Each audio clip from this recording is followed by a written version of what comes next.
Raymond, Tibor. Josh, Chris. James. Catherine, Michael. Jacinta, Helen, Marty. Lockie. Adrian. Dean. Bob. Okay.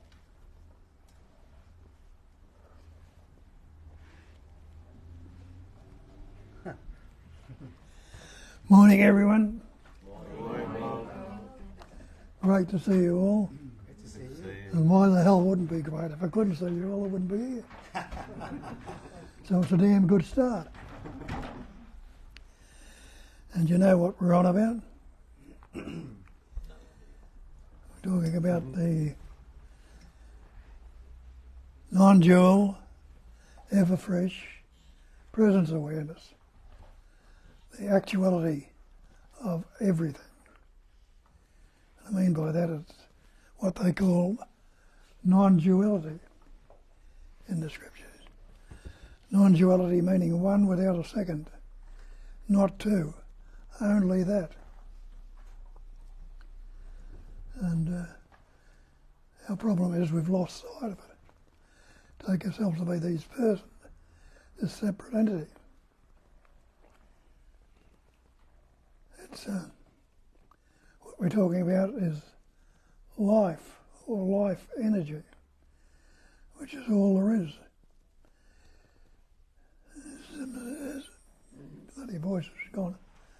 Nisargadatta tells us there is only life. There is nobody who lives a life. And Adrian was giving me a bit of a charge up this morning, a bit of burst of energy. Doesn't mean to say there's going to be a transference of energy or not. It can't be because it's all one. But it all can be helped by putting some energy into the, or trying to put energy into the body, or talking about it, or reading about it, or believing, not believing, or knowing it for certain. Know what you are. And what I am and what you are is already that. And that is the great mantra. I am that.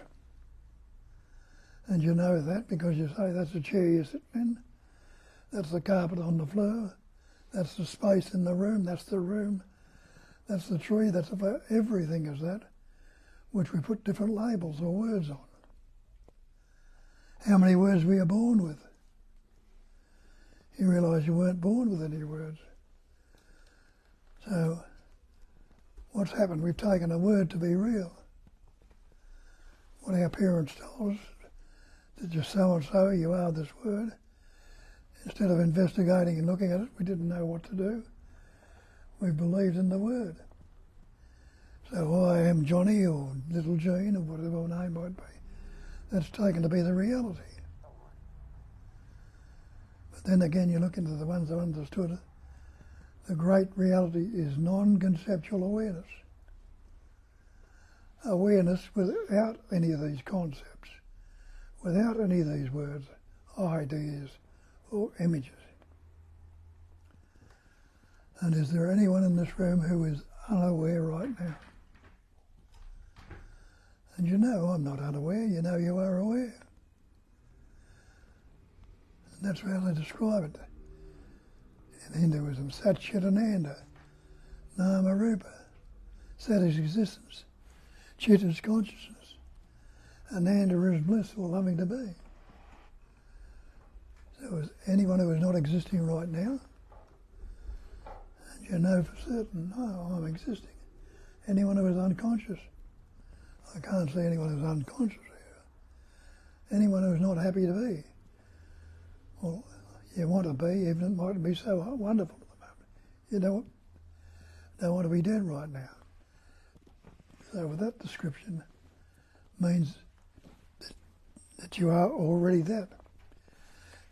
You are that existence, consciousness, bliss. excuse me, or being, knowing and loving to be. But what's happened? We've learnt these words. And as I said before, you weren't born with any words. You didn't learn words till you were a couple of years old, when your parents or people fussing around you were speaking words, and the capacity of reasoning was growing in you, and you were able to hear and understand and recognise the sound. And then the intelligence translate them into words, concepts and ideas. So now, when you say, I am, and your parents told you, little Johnny or little Jane, what do you add to it? I am little Johnny or little Jane. And you are ignoring your true nature. You are the reality. You are the great perfection. And we've swapped it for this idea of being a person. And with that being person is the sense of separation. You separate yourself from the absolute, isolated yourself. And with that separation there's insecurity, vulnerability, sadness, unhappy, depression, guilt, shame, fear, remorse.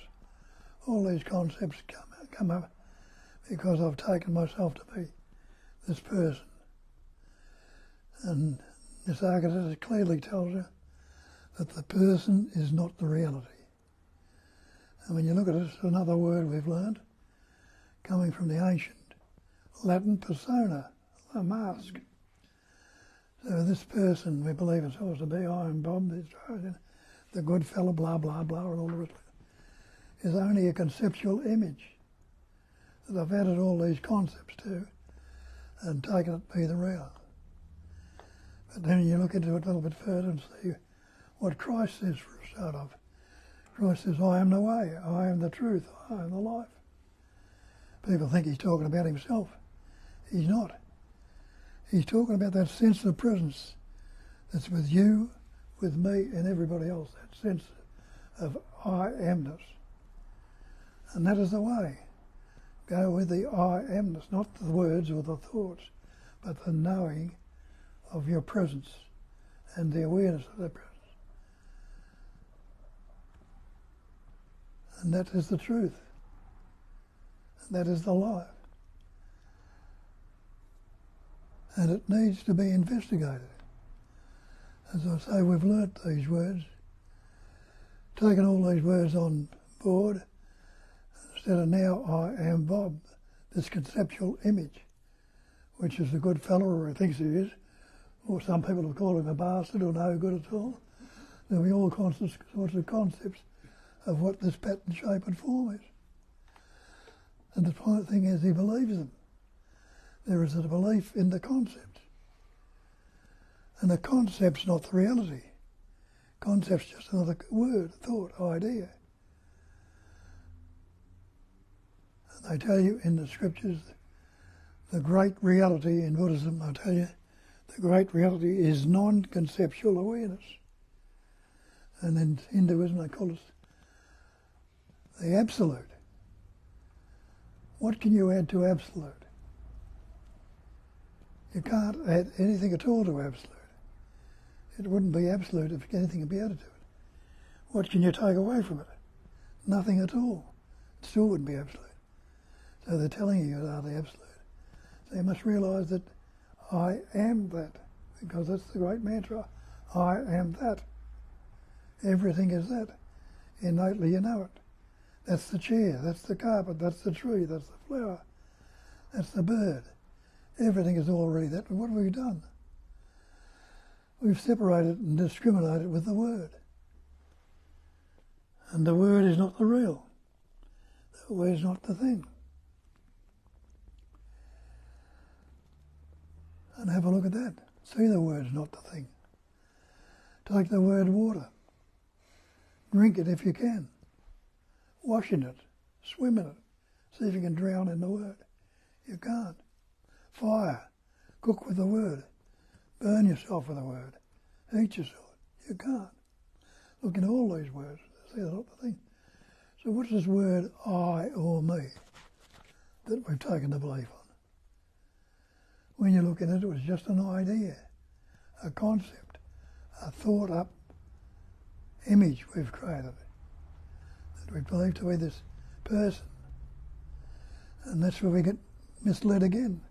We're told in the Bible that God created man in his image and likeness. So this image and likeness, these body minds, we think is the godliness of us. And that's what's God like. God is like. He's this image that sits on a cloud somewhere or in a place called heaven or hell or whatever label you like to put it. And he's pointing the bone at us and causing all sorts of strife. When they're talking about the image and likeness, you'll see that all that this God is a word. It tells you in the Bible, in the beginning was the Word. The Word was with God, and the Word was God. That's all that God is a word. All things were made by him, by the Word. And there was nothing made, there was what was made without the Word. And isn't that so? What have we done with all this manifestation? We've picked up words along the way and got labels and words for everything, instead of seeing everything as it is. And again in the Bible it points it out, Adam and Eve were in the Garden of Eden, paradise. Everything's going all right. Paradise is a great life. Well, what happened? They ate of the tree of knowledge of good and evil. In other words, they learnt words. And as soon as they learnt words, that I am a man, I am this person, I am this, they were cast out of paradise. And that's been so ever since. With all these words we take, we've got this conceptual image. And we beat ourselves up with the word. And look at this life as we know it now, with all these concepts and ideas and images, the races, the religions, the colours, the creeds, the ideas and images, everything that's going on, all concepts, all words, all conflict.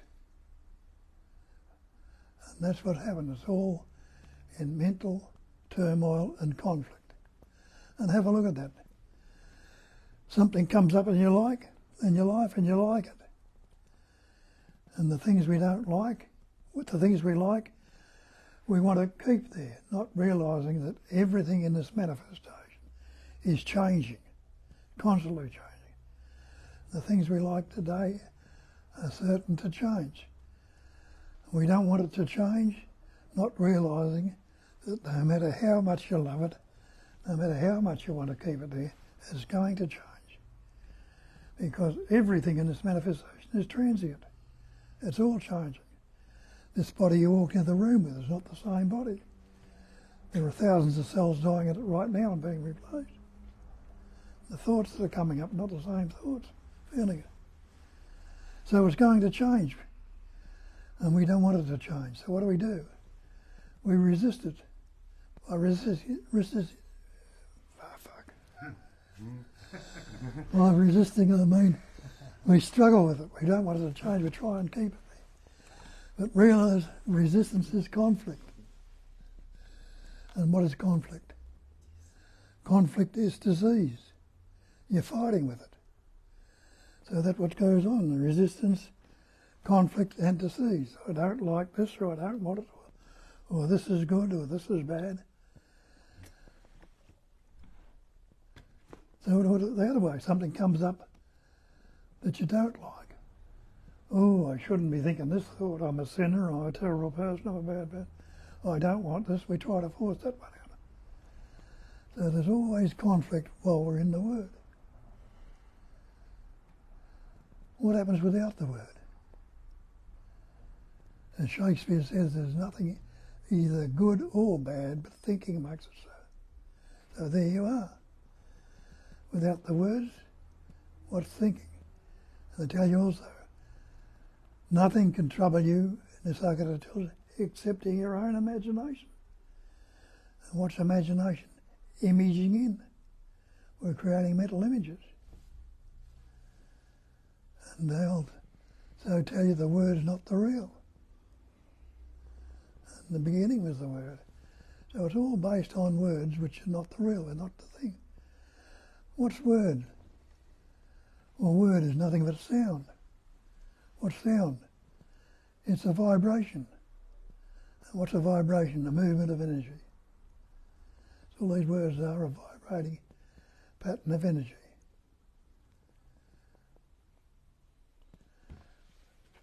And what are you without the word? What can you say if you pause the thought and ask yourself what's wrong with right now without the word? You can't say it's good, you can't say it's bad, high, low, present, painful, anything at all about it without the word. It just is as it is. Wordless, timeless, faceless, spontaneous. But no, we've mistaken for the words when we're told what our parents told us, you little Billy, I am little Billy. And I don't like this and I don't want that, and all the rest of it. So we get locked in the words, which causes the fear, the anxiety, the depression, the guilt, the shame, the remorse, the unhappiness, all based on the word. But what is wrong with right now if I don't think about it? Without a thought or a word, I can't say it's good, can't say it's bad, can't say it's pleasant, painful, happy or sad, but I cannot say it's not. So it just is. And we know that also. We call it human being. We call ourselves human being. I am a human being. And this thing we call God is a greater being than what I am. So that's the supreme being. So now we've divided it and separated again. What happens if I take away that word supreme and take away the word human?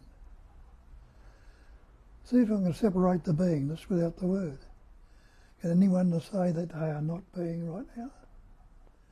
You know, I can't. It's an absolute certainly. I am. You can't say I am not. But when you believe I am this person, you've shut yourself off. As they say, you shut yourself off from the sunlight of the spirit and the insanity of the questioning and the conceptualizing returns, and you're stuck back into the shit again. But it doesn't have to be that way. Recognise, as I said before, the word's not the thing. What am I without the word? Well, I can't say I am not. I can say I am, but what I am, what is this I am? When I look at it, it's just the sense of presence. The sense of being present and aware, which is translated as the thought I am. So it's presence awareness. Anyone who is not present right now, or unaware, then you'll say, no, I'm aware, I'm present. But you see what we're doing when we're here is presence awareness, we're looking to become present and aware. Stupidity. How can you become something that you already are? It doesn't happen, and it will never happen. It will never happen until it's recognised what it is.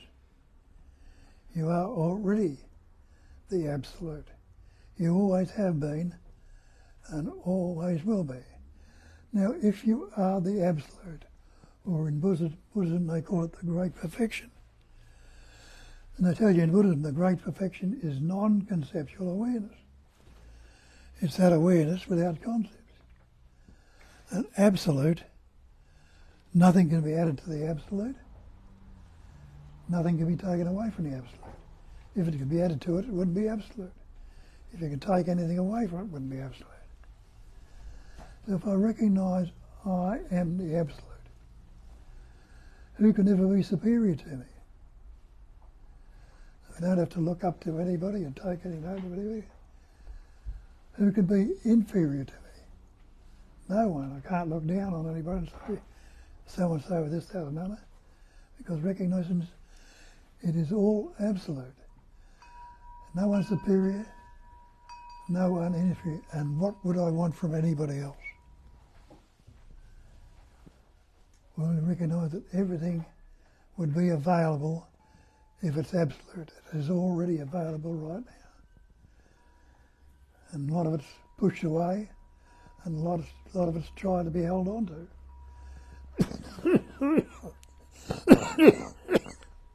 There goes another lung.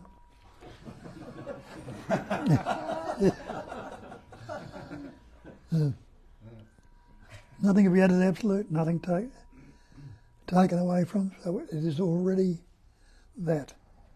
So we go back to the thatness again. Now, there are others here who have recognised this, and others here can talk about it and might use different words or different concepts to what I'm using with expressing. And there are others that are just picking it up a bit and might like to ask a question or do something about it. And others might hear it, because that's how it's passed along, how it's been passed along through the ages. There's nobody superior to anybody else or inferior. But while there is the belief that there'll be all sorts of fear, anxiety, stress going on. Now have a look at that word belief. We've all got this belief in this. Your dictionary definition of belief is an unquestioned acceptance of something in the absence of reason. It means something comes up and somebody tells me something, without questioning, I believe it. An unquestioned acceptance of something in the absence of reason, acceptance of an alleged fact. An alleged fact, without any positive knowledge or proof. Now, have a look and see how many beliefs you've got. If you've got all these beliefs, question them again. Have a look into them, question them, and you might see things differently.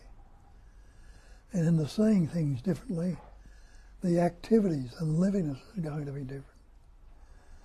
Instead of the fear, the anxiety, the distress, the guilt, the shame, the fear, the remorse, all this psychological suffering comes from it.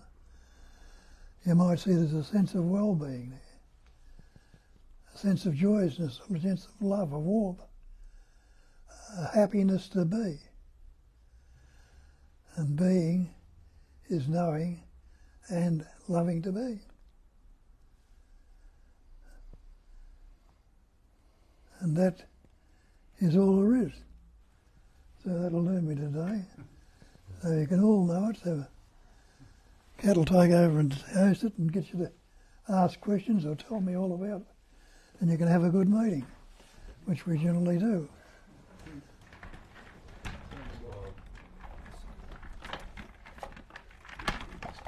Yeah, that's really good because it's very white.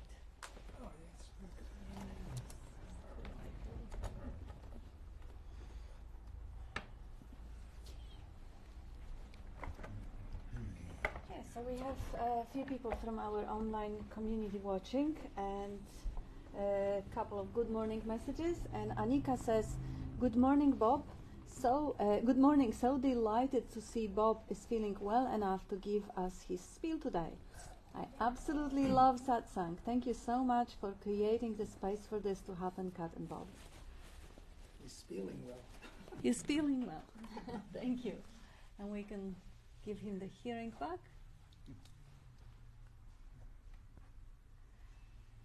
And this is the time when we invite everyone who is with us to participate, ask questions, tell us what resonated, because generally the whole non-dual message is something that is supposed to ring the bell. It is supposed to resonate in the heart.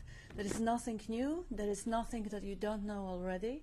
It's just the recognition that this knowing is it. Because if you listen to the bad advisor that the conceptual narrative mind is, it will tell you that this is not it, that there is something more, something bigger, something better, something to achieve, something that isn't happening right now, but maybe in the future. If you read a lot of scripture, do a lot of contemplation or meditation or something, don't listen to the mind. The answer is not there. Every little creature every form coming from emptiness is born into the natural state. The recognition that this natural state is natural and is always here, underlying the narrative, is it. Recognition, simple recognition, that is where the freedom lies. There is nothing that needs to be done. If anything, something has to be taken out of the way, but not really even that, because when you recognize that the narrative doesn't really matter, it's just like a noise outside the room. The noise inside, outside, the inside, outside is also what the narrative labels. Doesn't matter, it doesn't obscure the space, it doesn't obscure the basic screen. So if there is anything that anyone would like to highlight or tell us what you've resonated with, or if you have any doubts or any questions, we have another mic to go on the room so people who are with us online can hear everyone. We invite anyone to speak, to say how you feel about it, what you know, what you don't.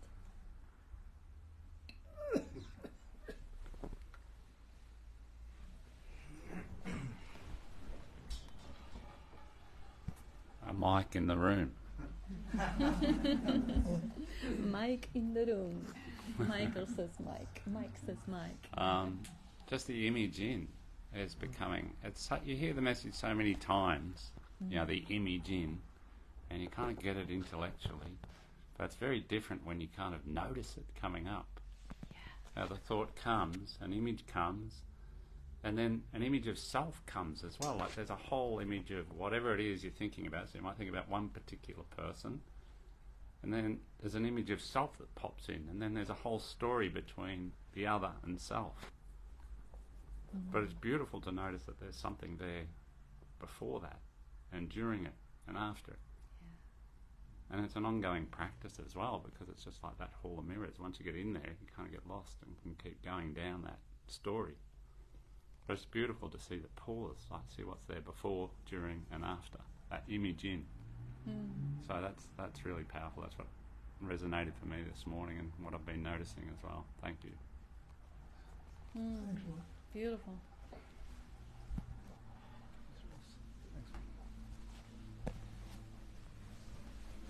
Thanks, Bob. The great talk. Thanks, Mike, for the great joke.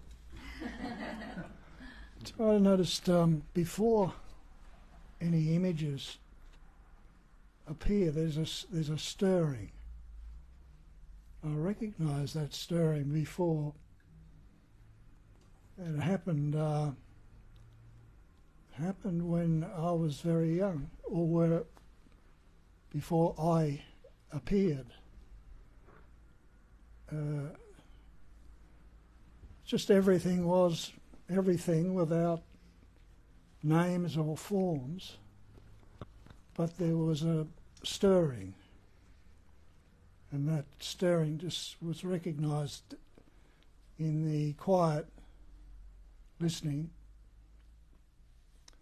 and it's just a slight movement, and then that movement becomes an inquiry. What is going on?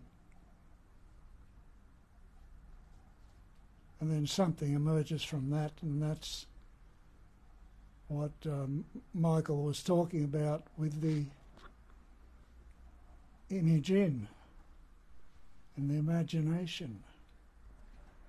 And there's a separation, and that's the start of the story.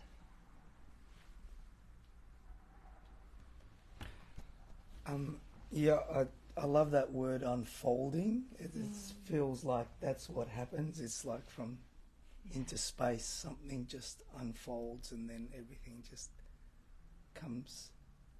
But there's nobody doing anything. It's just that it's like a process, I guess, but there's no name to it. There's no... And what was the other one? the form and formless, you know, like it's it's just, and it just happens. That's the beauty of it. It's just Ross says there is stirring before it. What's the stirring? A movement of energy. So it's all energy that forms into words, shapes, patterns. Yeah, and the way Tibor said, you know, unfolding, you can see how the attention feeds the unfolding. The attention which is that energy, like, you know, it's just different vocabulary, and that's what we like, to express it in a different ways, because it's very simple, but you can see that unfolding is witnessed. That attention feeds it. The more attention you put into it, the more, you know, like a flower, it opens up with more details and more like a new universe opens up in a drop of water or in a. And where did the mic's over there?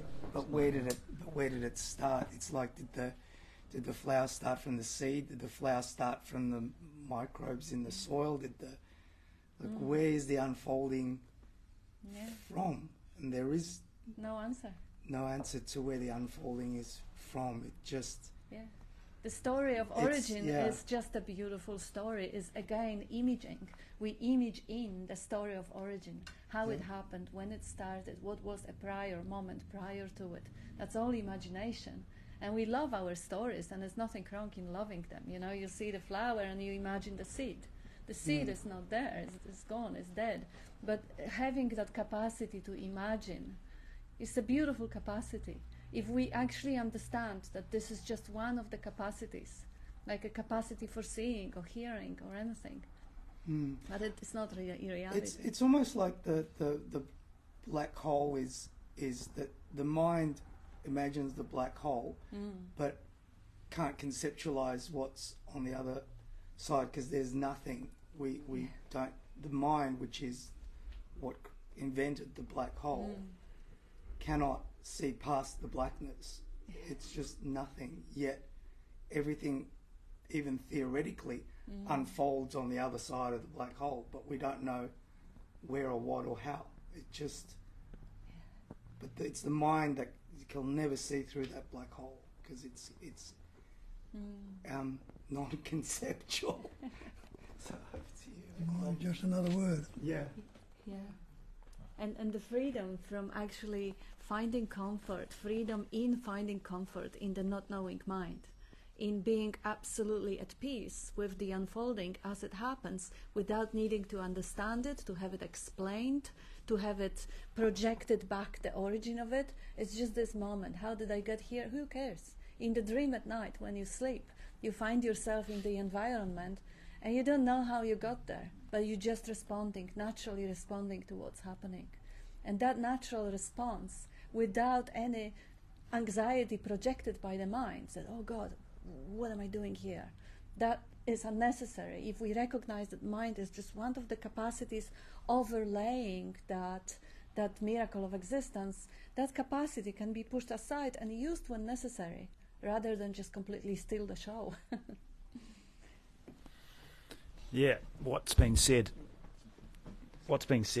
by everyone.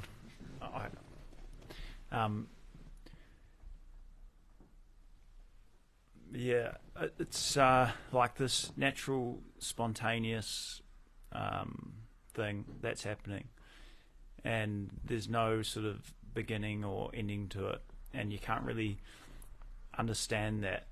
But when you see that there's no beginning or end, you see that it's just this infinite space that's just here, has always been here, and it appears as all these different forms right now.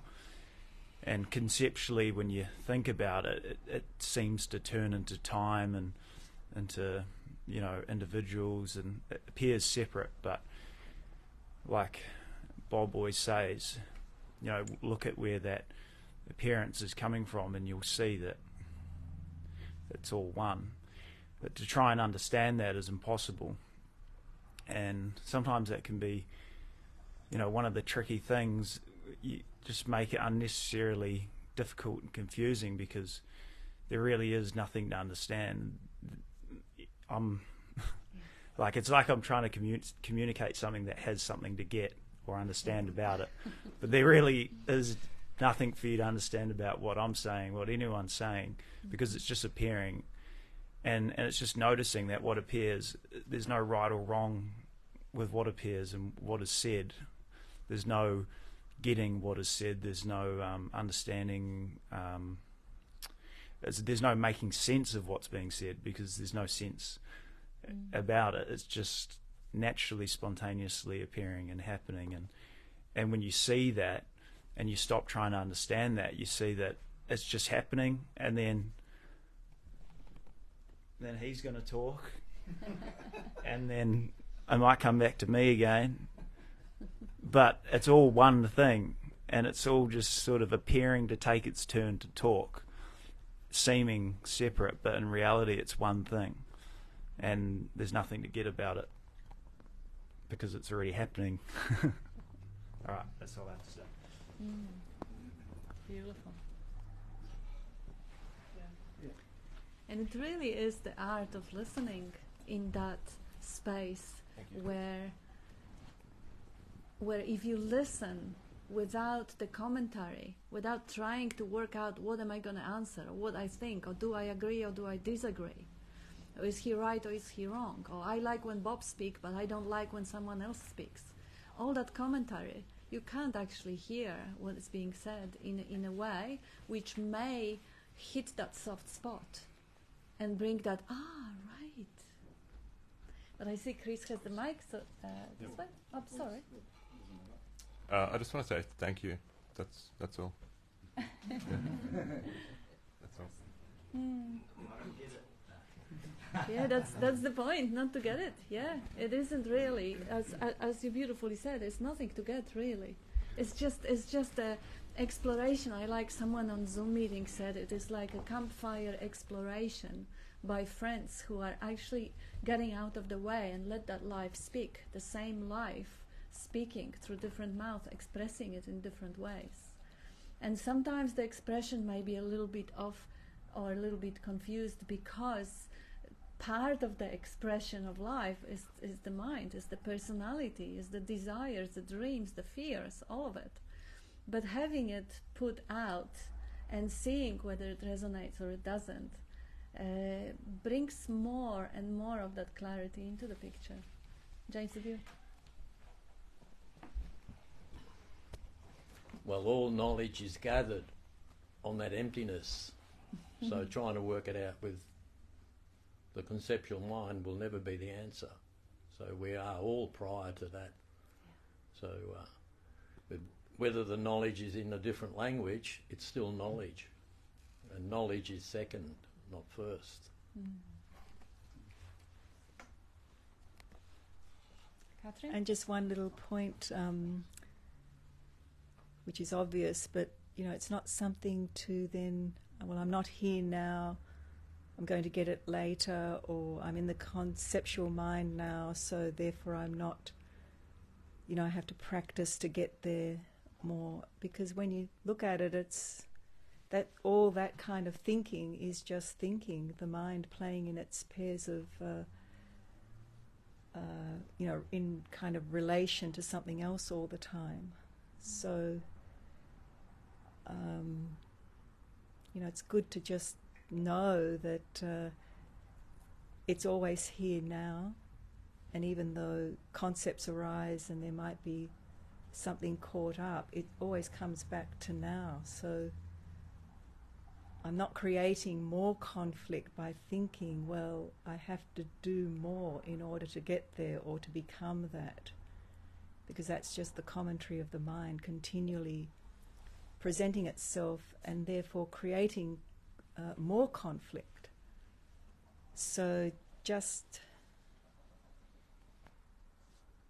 seeing through that whole game of mind is freeing in itself. That no matter what happens, it's all that. It always comes back to now, and I can see that clarity. That clarity is there, no matter, well, can be seen at any point. Yeah. Anyway. Beautiful. It's like what Michael was saying. The imaging arises in the consciousness, and that includes the image of I am or myself, the mental representation of what I am. And those images are really no different, even though that looks different. The room looks different to the image I may have of myself. But they're made of the same substance. They're made of the mind stuff, of the vibration of the thought. So they're equally unreal. And they're equally what is arising in a sphere of thinking. Just like Bob is giving the example often of the seeing. Seeing is happening. Seeing is singular. Is right now happening. The capacity of seeing is being expressed and experienced fully. Everyone can tap into that experience, singular experience of seeing. And within that, the objects arise, and the subject is straight away assumed. When I see the room and people as an object, I assume this is an I that is seeing them. But the truth is, they can't be separated. Neither the subject nor the object from the seeing. They can only be separated by the concept, by the mind. So the direct experience is singular. There is seeing, hearing, tasting, touching, smelling, non-separable from one another. And then there is mind imposing the duality on it. This is I seeing you. This is I hearing you. But if you look to the source of that seeing, hearing, you can't find the I. And obviously you can't, because, who would be finding it? There would be another I and another I and another I. It's impossible. So the natural recognition is there isn't one. The seeing is happening, but there isn't I that does it. So what does it? What does the seeing? Does it have to be a thing that does the seeing? Seeing, and again Bob beautifully explains it, how it happens through the instrument. When I put the binoculars, the seeing will be more, let's say, far-oriented. When I put the microscope, the instrument will modify the seeing. The instrument of attention will also modify the content of the seeing.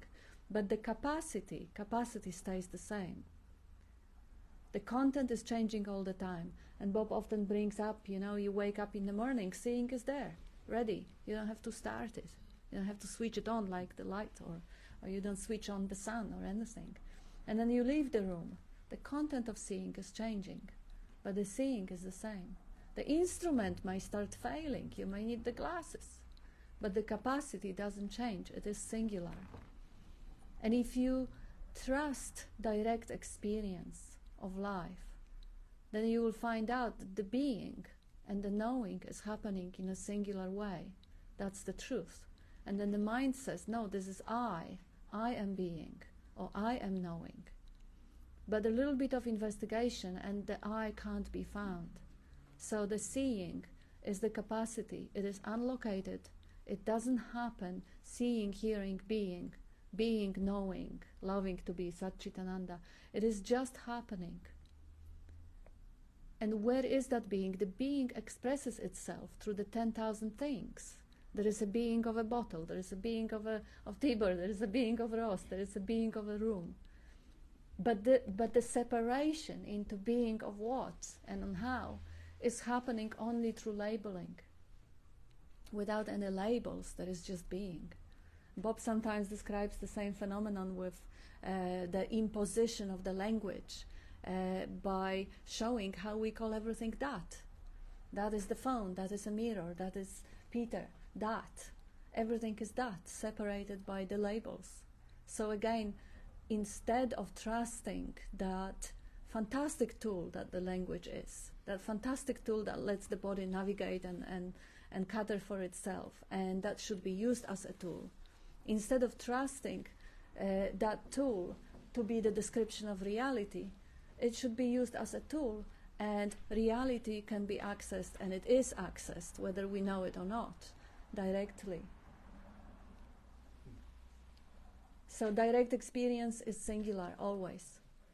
Singular seeing, hearing, being, tasting, touching, smelling. That's happening right now. There are chairs in the room, if you like. That's the naughty space. The naughty space. The naughty space. Naughty club. Yes. Introverts. And well, suddenly there are so many introverts here that it doesn't really give anyone any space anymore. Asperger, autism, and everything that is overwhelming quickly, and now you have a closer I'm just encounter. going to say, come on in, there's no one here. Yes.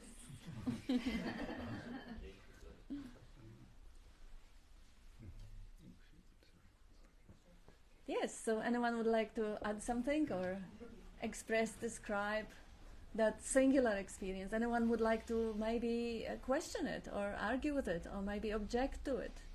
Because the feeling may be very, very persistent, that there is an I, and that I feels incomplete, unhappy, is having existential angst or depression, or is somehow believing that in future there will be an event that will complete it. And then I will be full, and I will be lovable, and I will be okay. But again, looking inside, can the I be found? Or is just a feeling? It might just be a strong feeling of inadequacy that has been preconditioned.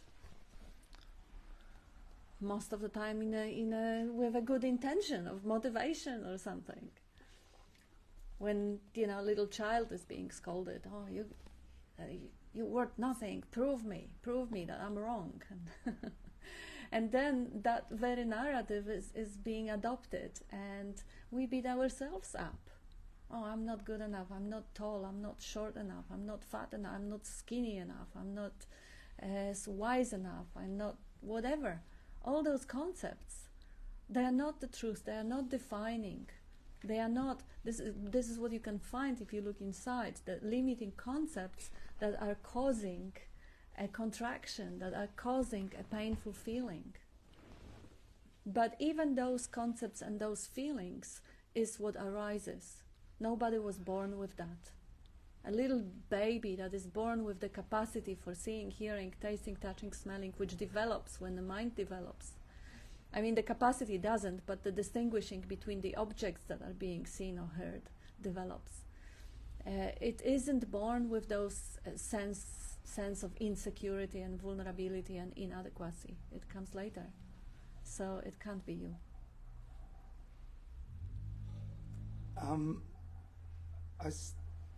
Going back to, I still get a lot of anxiety feelings, and the part of me is there to wants to work it out where it's coming from, I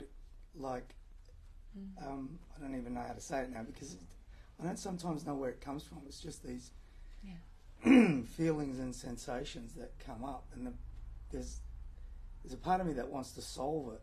And I think I've mentioned this to you a few times before. Does it matter? No. Just, okay. Sometimes, surprise, surprise, sometimes solving it in the mind works. Right. Michael will say something about hypnosis. It sometimes works. I know about the cults and the groups of people that adopt a story that, oh, your anxiety is just a reflection of your past life destruction of the whole civilization, that is all on you, blood of thousands of innocent beings, and now just bring yourself all the way down. Just the same way as relaxation that comes from tensing the muscles so hard first and then stop. So beat yourself up with incredible story and then stop. It's like a Buddhist tale of walking 1,000 miles with the stone in your shoe and then taking it off. So sometimes working that anxiety out in the mind brings a relief. So you can come up with whatever the explanation, and then you can see through it, and you can, who knows, the pattern may shift. But, if you are here in this room, you are looking for freedom from the mind with its stories and its explanations. The life will experience itself and express itself through those stories, through other people. Because there is a sense that the stories don't matter. Like, Yeah. I'm making it up, because there's no story right now. It's past or future. Now there is no story.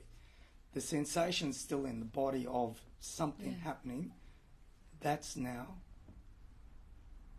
But is it just a thought as well? Or is it like it? Sometimes it just throws me because it's there's something happening. Vibration. Then I want to put the mind wants to go into an explanation of that, or try and find a label for it. Yeah. The label doesn't actually matter, because the label won't fix it. No. Anyway, it'll just take me down a deeper rabbit hole.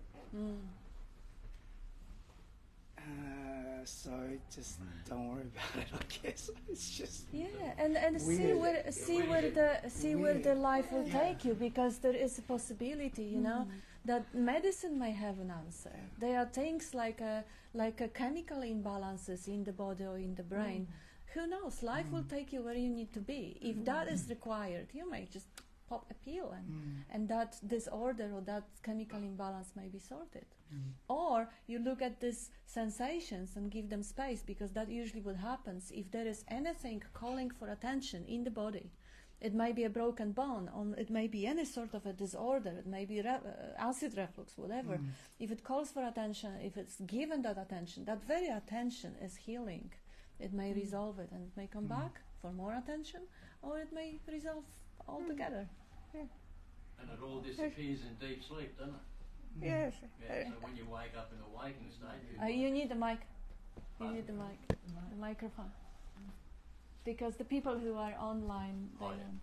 Yeah, so all the stories disappear in deep sleep, but your body's functioning, you're breathing, your heart's beating, but there's no recollection of any drama. Only drama comes when in the waking state you recall past events. But if you don't recall them, where are they? But even if I'm not thinking about anything, there's this energetic thing that isn't necessary. Well, I'm labelling it as uncomfortable, okay? So maybe it's just energy, and don't label it as anything. It's just stuff. Sensation. Well, the energy doesn't... If you use it for whatever, the energy goes that way. Whatever attention you put to that energy. It's choiceless. Energy is choiceless. Okay.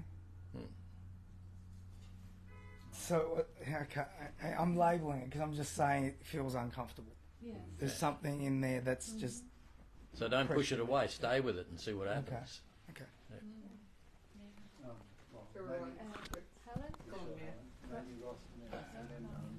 Maybe it will come back. No, it's about that. It's finished.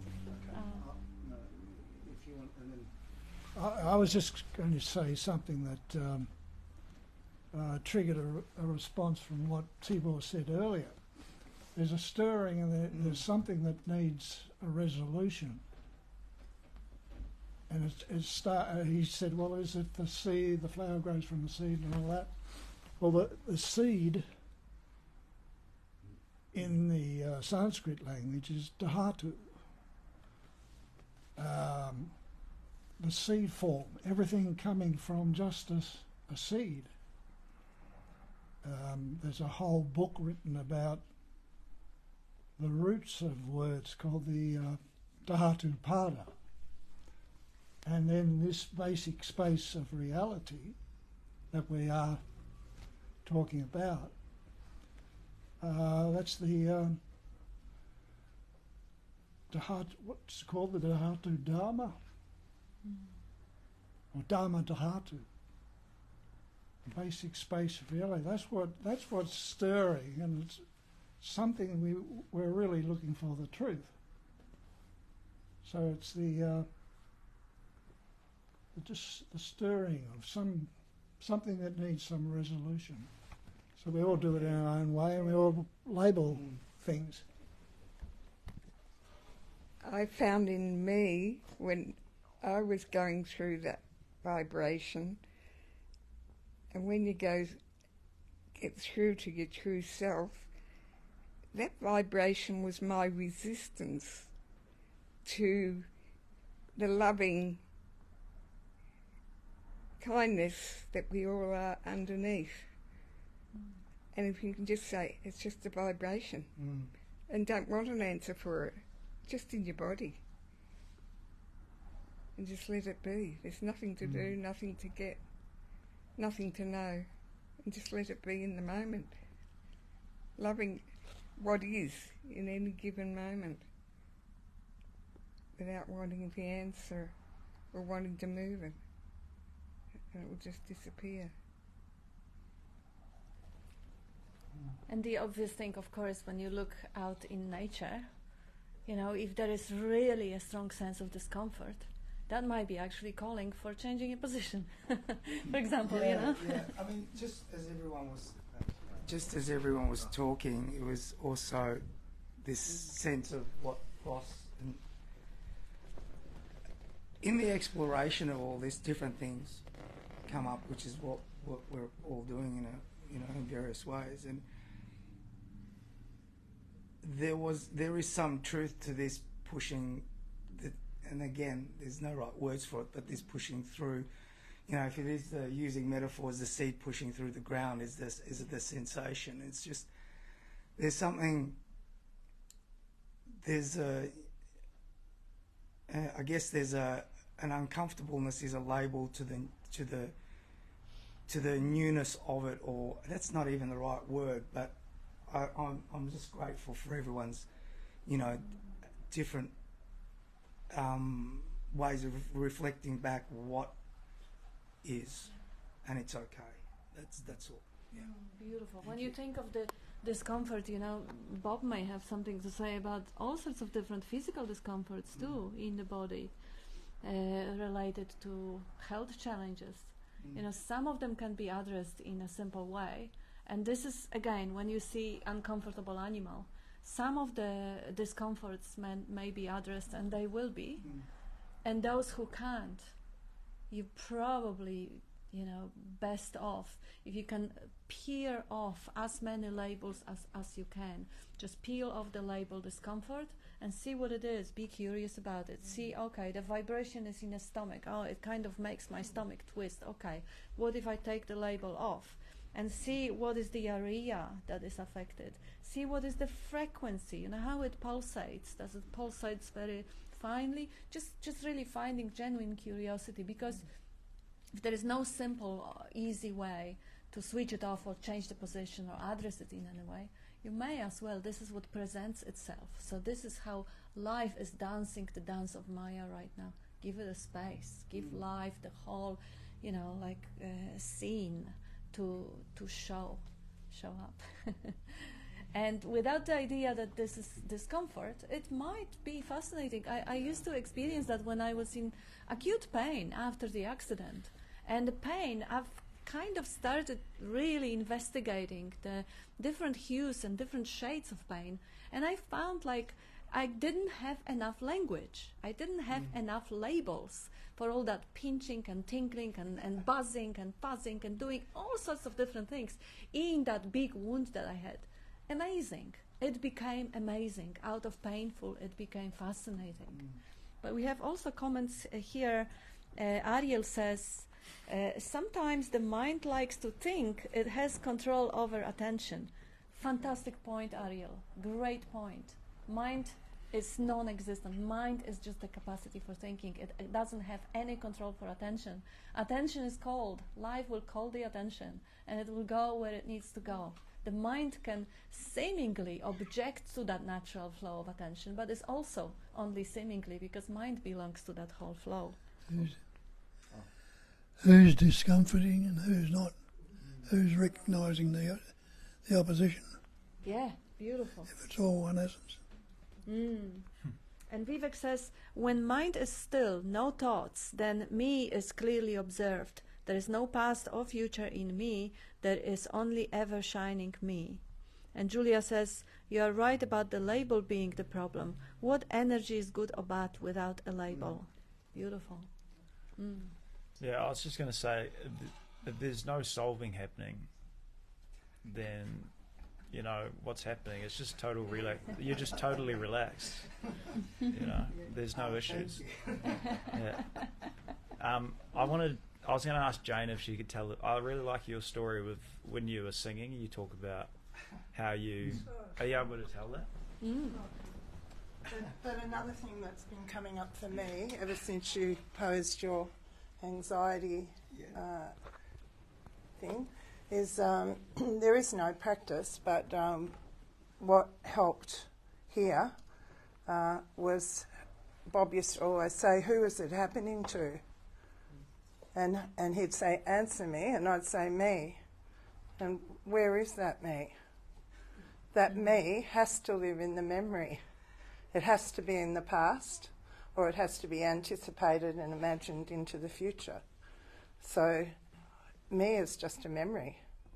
So who's anxious? Who's disturbed? Who's full of dis-ease? You have to really have a look at that. Where is that me? It really is in the memory. And that's the split. That's the duality. Yeah, and the thing about Marty reminded me about was the singing. I used to say to Bob, "Oh, I get so nervous and anxious before I sing." He'd say, "Don't label it." Or if you have to label it, say it's the energy you need to do the performance. You know, so yeah, that what kept coming up for me was, yes, there is no practice, but just have a look at the me that it's allegedly happening to. We all know, or at least we hope we know after listening to Bob for a long time, that there is no me. Thank you. Thank you. Very nicely said. Yeah, thanks. I love that. How do you solve the happenings? That's all. Yes. It's just like Yeah. nothing to solve. There's no one to solve it either. Because any solution would be the mind solution, wouldn't it? Yeah. Like anything that we think of solving must come from the mind. So there's no solution, as you say. Yeah, beautiful. Yeah. The bug behind Michael. Thank you. Yeah, I can't remember I heard this, whether it was Bob or someone else, but it's like all of the viewpoints, the different viewpoints of practices and all those sorts of things, like trying different glasses. So you're taking on this process or this system or this, and you're trying all the different glasses. And you might try binoculars and you're getting a different viewpoint. It's very different, but none of it changes like that he's looking. But then, having said that, I know that there are people who really already have this, they've got it, and yet there's like a trap in the mind. It's almost like the neurons that fire together, wire together. So we have all these years of wiring, right? And all of that's a story, and this really confuses me as well, because why does that story have to continue? If you kind of get it, Why and there's not? only now, Why not? why does it? Why Yeah, not? but this moment, this precise moment could be completely different and just going like that. And I mean, that does happen, like miracle remissions in illness, so that can happen. So the answer is why not? Yes, yes. See, the idea that, again, who has the preference for the story not to continue? Anybody there who wants the story to stop? Because you're looking for the ultimate freedom. Freedom regardless of whether the story perpetuates itself like a madman or is quiet completely. The freedom that you are, that space that you are, is not touched by narrative, by the story, by repeated story, nothing. And this is the deepest relaxation. The surface relaxation will make, that story is there, it's impersonal, I don't take it on board. But there is still an I that doesn't take it on board. You can relax even deeper, in which you are life itself. You are the space itself. And if the life wants the story on, you want the story on. You are life. There's no objection. And then you can't even say that I want it or I don't want it, because as life, there is no I. Yeah, there's still a subtle I jumping in somewhere there, isn't there? Like Let it wants to enjoy be. it. As life, you may enjoy the subtle I jumping in. Crown chakras. Yeah, he's glowing. He's glowing.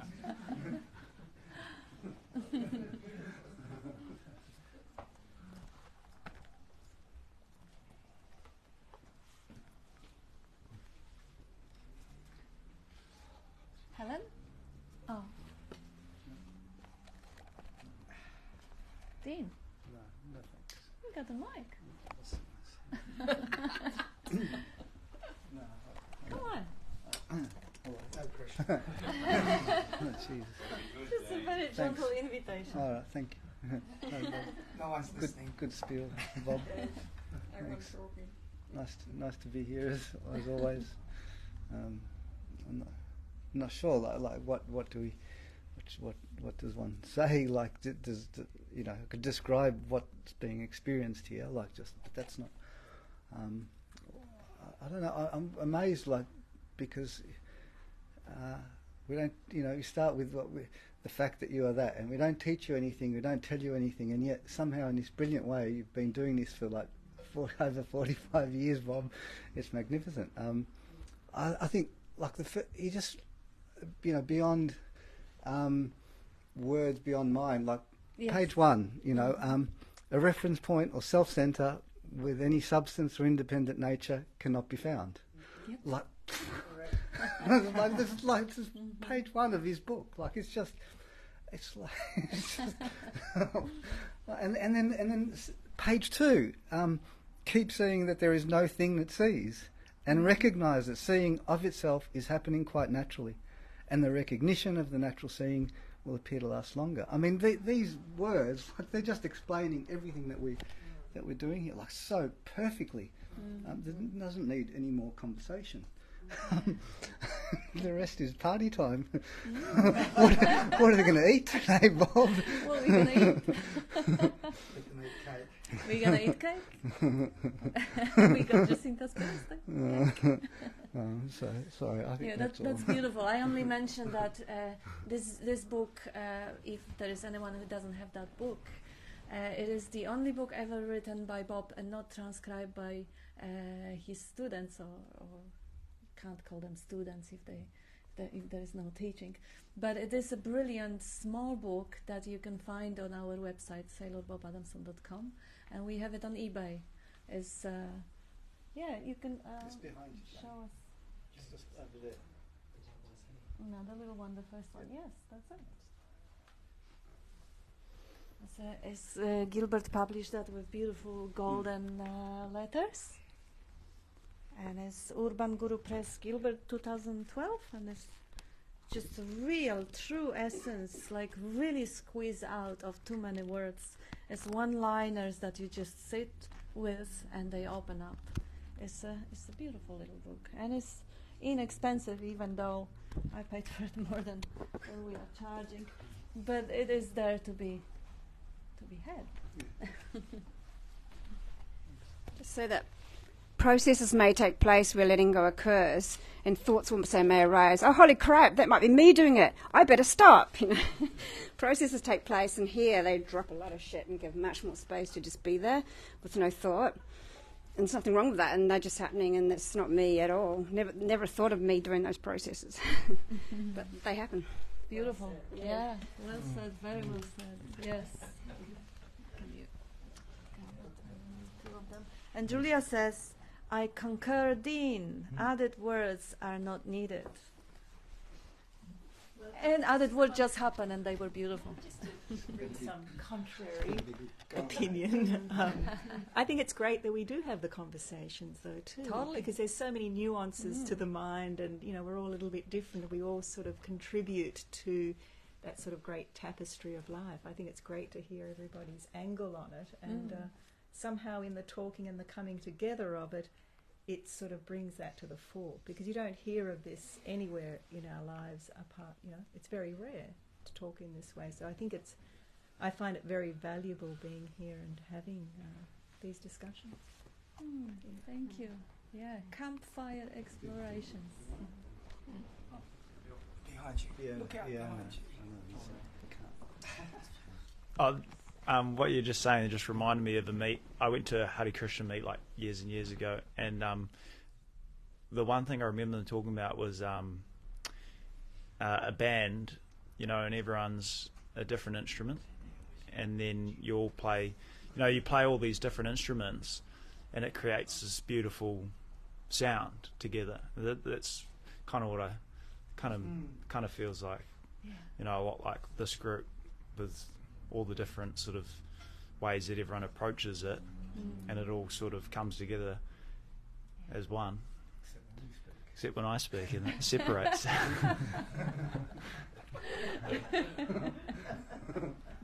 You join us back together. Yeah, go on. No, there's nothing.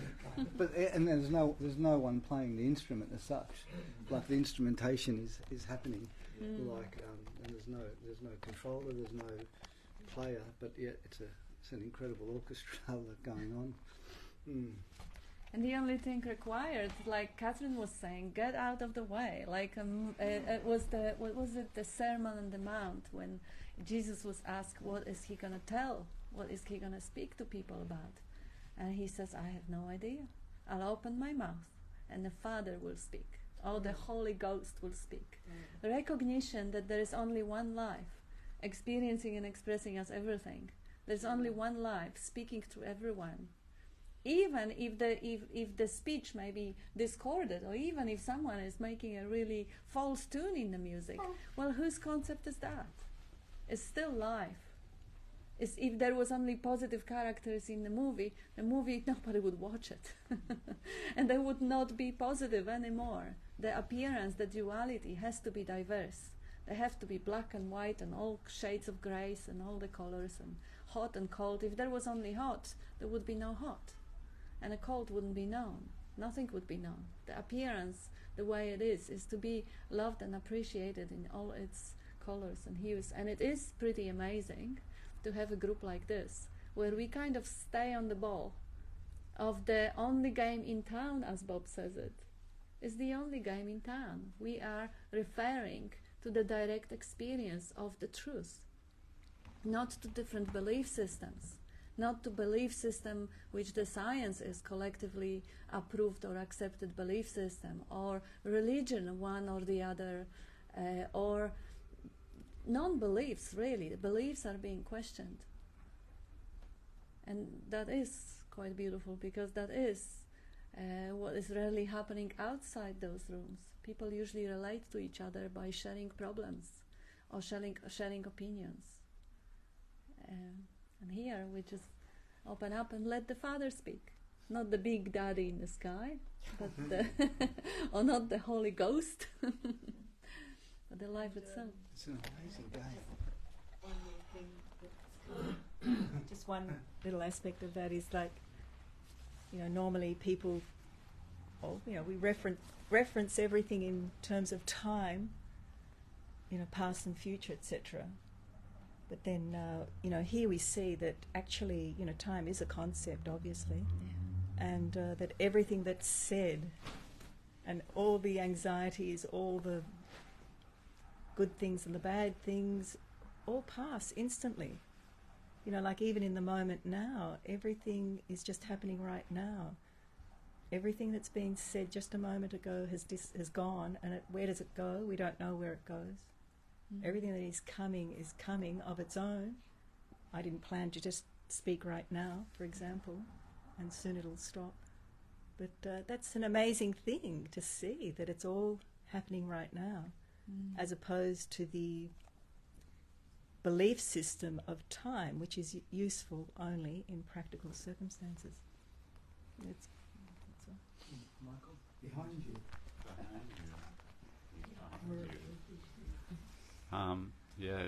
Thanks for sharing that, because this moment, right, how is my moment different to your moment? And it doesn't matter where you go in the world, travel 10,000 kilometres and visit someone, how is that moment different? Doesn't matter how far you travel, or you could go any distance, any time in the past, any time in the future, it's still this moment. And as Bob says, when does it start? When does it finish? Which moment? This moment, yeah, it doesn't, right? It can't. So it's just, it's kind of like outside of time. Well, time's a concept, isn't it? Yeah, time doesn't exist in it, and yet it's always this moment, and we're always in this moment. We can't be anywhere else, and that's always been that way. And here as well, always And here. Even if the here is in some conceptualized other location somewhere on the other side of the world, Yeah. it's still here. Yeah, it doesn't matter where I go, I'm always there. Yes. Doesn't make sense. Here is everywhere, and now is now. Nothing to say? No, not so much. Thanks.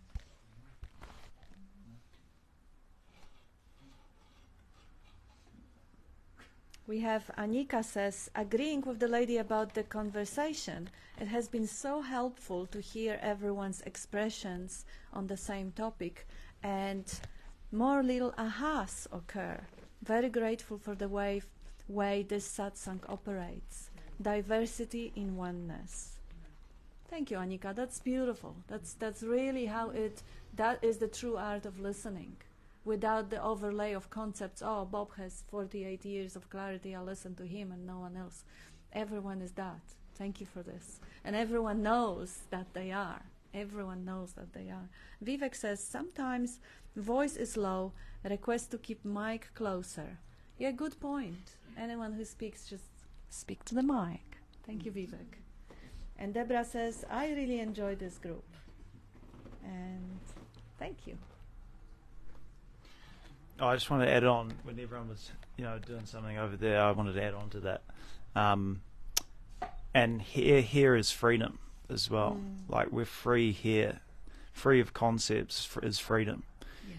And so why go, like, you can't go anywhere else. So why imagine you're somewhere else? Beautiful, and that's a great point. Here is the freedom. Here is the freedom, without any context of me being sick or aging or having problems, without any context. That is always a story created by the mind. There is freedom without any concept or idea of past. Oh, I've been better, now I'm getting worse. Without any concept, without the mind, there is a freedom. Here and now is always a freedom. The moment mind enters it, and Bob sometimes equates in a spiel that time is mind. Mind is time. Is there a time without a thought? Is there a time without the mind? No, it isn't. Is there any other location without the thought? No, there isn't. So in that directness of here now, or now here, there is absolute freedom. Even if for a moment you push aside the ideas of mind or time or imagination, even for that moment you realize, and this is another of Bob's books there on the table and on our website, what's wrong with right now if I don't think about it? Nothing. Nothing is wrong. But that's not it. Have I disappeared when I stop thinking? Nope. The existence is still there. Without the thought, existence is still there.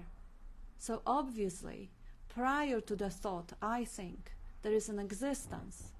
Prior to any thought, there is an existence. So what must I be?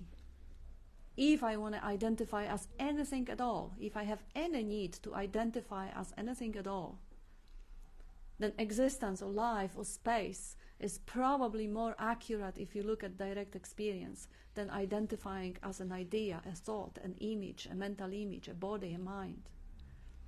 So it is an honest investigation until the time comes that even the idea of being space or even the idea of being life is redundant, because there is no one who ever wants to know who am I, what am I, where am I. There's no one there. It's just life lifing. And like what you're describing, actually, I think this is just a description of things. It's not really, there's no real truth to it. But like, it seems like what you're describing actually permeates and rewires the whole system. So thereby, like, it actually functions from that place. It's not like a theory. It's not a conceptual understanding of things. It actually functions from that way. Like maybe a practical. I don't know what a practical example. Like a practical example, maybe to deal with a situation. There is no need to deal with it until I'm faced with it. Until dealing with it happens. So there's actually no problem at all. No matter, even if it's very difficult or problematic or potentially, whatever it is, there's actually no problem. There's no issue whatsoever because it's not being dealt with. It's all imaginary. So that's just like trying to paint a little example of this teaching actually really permeates the whole. The system functions from that way, which is same for everyone. And I think the only difference is we believed in thoughts. Really, that's about it. Yeah. Beautiful. And what you just said, that's the grace. That's what Bob often starts. It is no teaching really. It is a description of the experience. There is no one here who could teach you anything, because there is no one here, full stop. And a teaching, there is an assumption that there is someone who knows better or knows more. If anything, he would know less. But it doesn't really matter what the content of knowing is. It doesn't matter whether he may know more on one topic and less on another topic. It doesn't matter. But when he says, I can't teach you anything, I can't tell you anything, because there is no one there. There is only the same one life speaking to itself, reflecting itself in other forms. So what we can do, and that's what we are doing, and that's why it is so beautiful and simple and authentic. Just what Dean was pointing out, we are describing how it is happening. And in that description, the resonation happens. And in that resonation, it gets rewired, it gets reinforced that yes, of course the seeing is first, and then the content comes up with the narrative. Of course, when the narrative is out of the way, well, there is no time, there is no past, there is no future. Oh yeah, right. It's just resonating and verifying. No teaching. There is nothing that when you hear it and when you say, yeah, of course, it means you knew it always innately. There is nothing that you just learned that you didn't know a moment ago. That's the beauty of it. Everyone's that.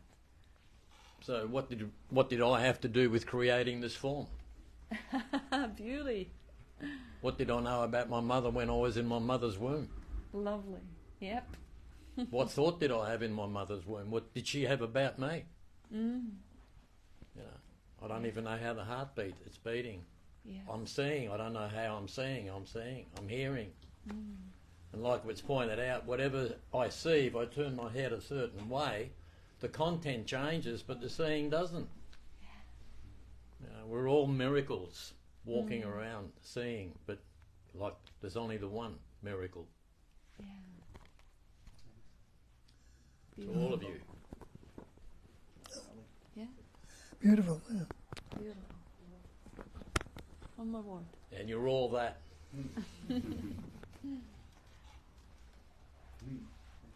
We all that. We were, Catherine? No, just passing it.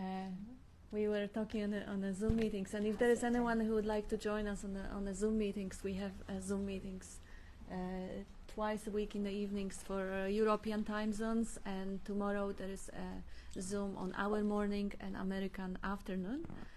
Anyone is welcome to join the campfire explorations. Explorations of friends who are equal. There is no superior, no inferior. Everyone knows that they exist. And we were actually, when James talked about everyone, we're kind of making fun a little bit of the idea. Some people don't like non-duality. It's 2 words, non-dual. Oneness. What a better word. What a better word. Well, really, oneness. We are all one. Doesn't it sound funny? We are one. Well, it is not untrue entirely, because in the essence, everything is that. But as it is expressed, it really doesn't matter hanging onto words. Some words may resonate with some and not resonate or cause inflammation in others. If you really look for the freedom, go beyond language. And this is what Bob often quotes in his Hin Sing Ming: the truth is beyond language. Because in it there is no time, no future, no past, no yesterday, no tomorrow. How was it? The way is beyond language? Yeah. Way is beyond language. There's no yesterday, no tomorrow, and no today. Not even today. Even a now is a concept.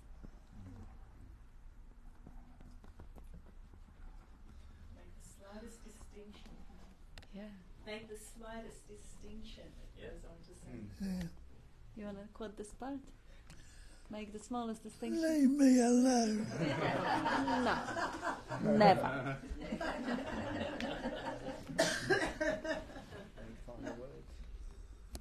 Yes? What? No? Okay. So we have Vivek says non-duality are two words and oneness is one word. Again, words. Again, mind is creating concepts and mind is at work. Yeah, the words, the truth is beyond language. It is beyond, whether it's one word or 5 words or 1,000 words, it is beyond language. What language? Beauty. What language? Yes.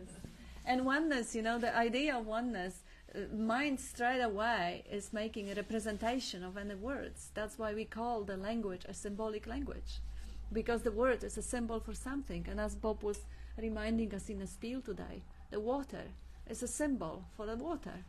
But the word water cannot be utilized. It can't make you wet. You can't drink it. So the word oneness, what does that represent? I've got a universal language. Silence, universal language.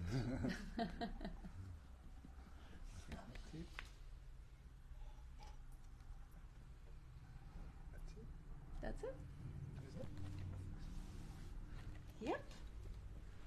Thanks, Bob. Thanks, Kat. Thanks, everyone. Thank you, everyone.